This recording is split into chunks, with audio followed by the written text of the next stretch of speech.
Hello everyone and welcome to my kitchen. Today I wanted to share with you one of my favorite parts of baking. Now, baking is something that I have always loved to do as a way to relax and unwind, but by far my favorite part of baking is just to be able to share it with others. So the goal for today is to make these delicious shortbread thumbprint cookies and deliver them to my friends and family. Every year for Christmas, I make cookie boxes to deliver to my neighbors. I typically do 5 or 6 different varieties of cookies and just different treats. I think that this shortbread thumbprint cookie recipe is gonna have to be this year's new addition to our holiday cookie boxes. They are just that delicious. The recipe that I'm using for today's cookies say to use raspberry jam, but I wanted to switch it up a little bit. With all of the berry picking that Evan and I did, I made so many different varieties of jam. So I thought it would be fun to do 3 different varieties or 3 different flavors of the same cookie. Today we did the strawberry rhubarb jam, some of our blackberry jam. Lastly, we did our spiced apple butter. For some reason, I was always just a little bit intimidated by shortbread because it just seemed like something that was maybe a little finicky, but it was actually so easy to do. The ingredients that I'm just mixing up here in the dough so far is 3/4 of a cup of salted butter softened, half a cup of granulated white sugar, 1 egg yolk, and 1.5 cups of all-purpose flour. So essentially with this recipe, it just involves a lot of mixing. First, once you put your butter and your sugar together, you're just going to beat that until it's nice and fluffy. Following that, you're going to add your egg yolk and then beat that again until it's nice and fluffy and well combined. Once you add your flour, you're going to slowly incorporate the flour. Just mix, add some flour, mix, add some flour, and just do that until your 1.5 cups is all gone.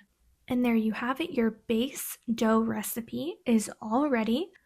On the recipe, it did mention an optional but recommended step of chilling the dough for an hour to prevent the cookies from spreading.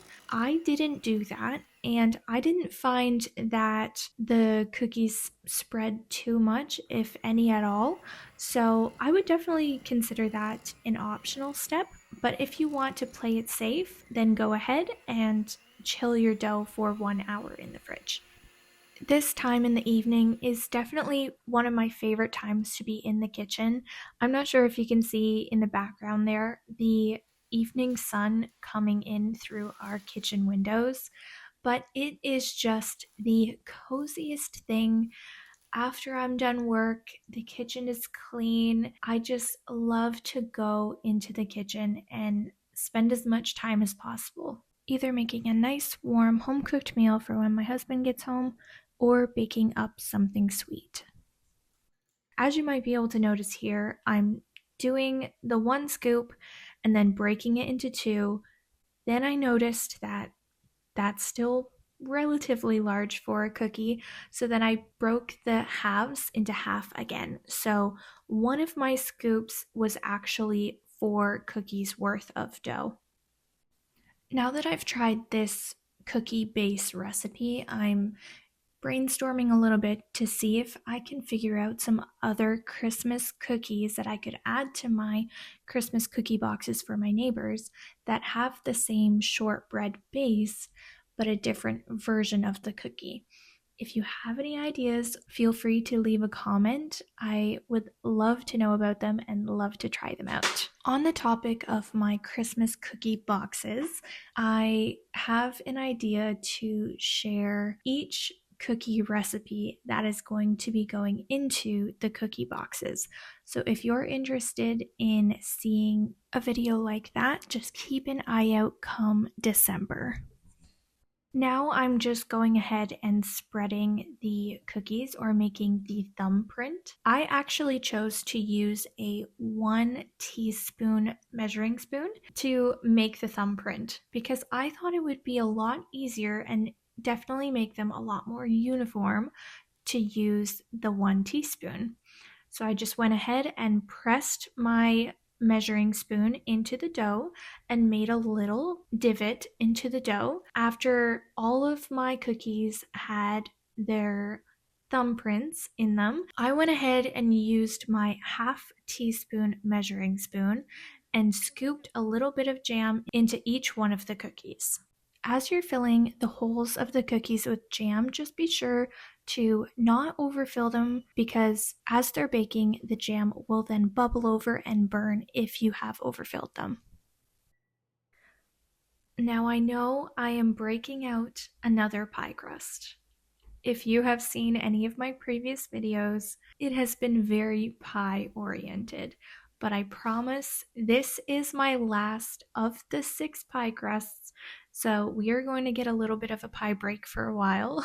I just thought that this would be a really fun way to use my last pie crust. For some reason, I really wanted to try making, I'm not sure if you would call them hand pies or if you would more refer to them as a Pop-Tart, I'm not quite sure.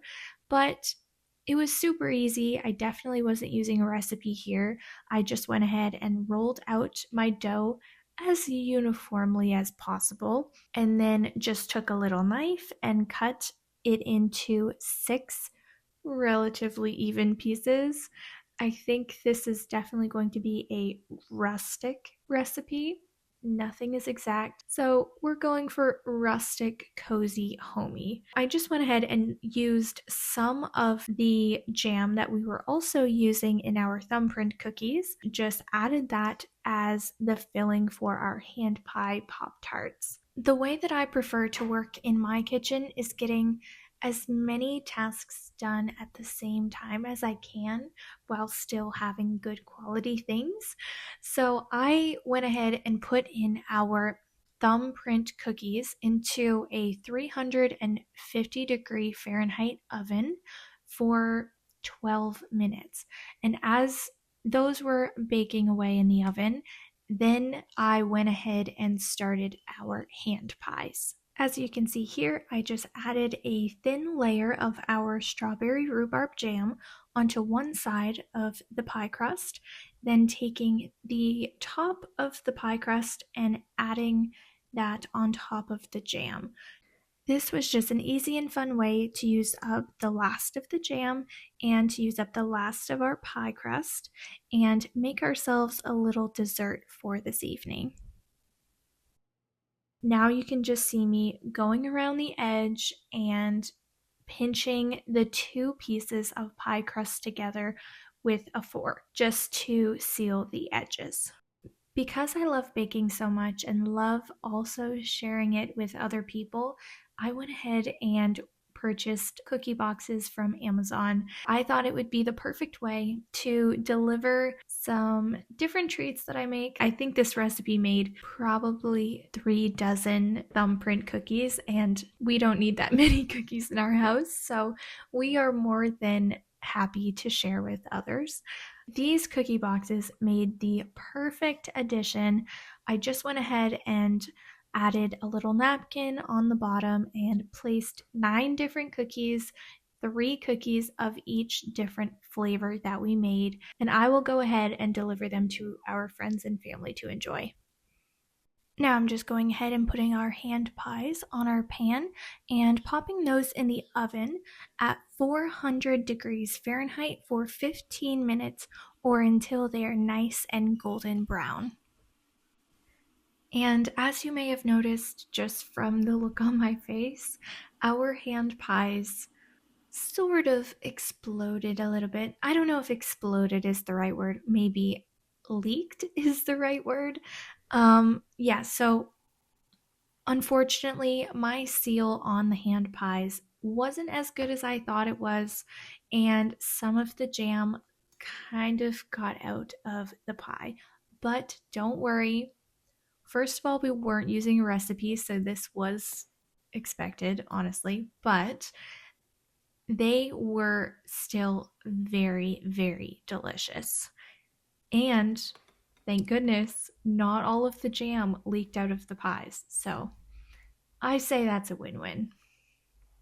And there we have it. All of our cookies are out of the oven and our hand pies are out of the oven. Now I'm just going to go ahead and build our cookie boxes. Like I said, I just ordered these from Amazon, so they came flat packed, but thankfully they are so easy to put together. And we're just going to add a little napkin inside the box so that we can set our cookies on the napkin. Everything turned out beautiful. I just wanted to say thank you so much for spending yet another day in the kitchen with me, and I will see you in my next video. Bye!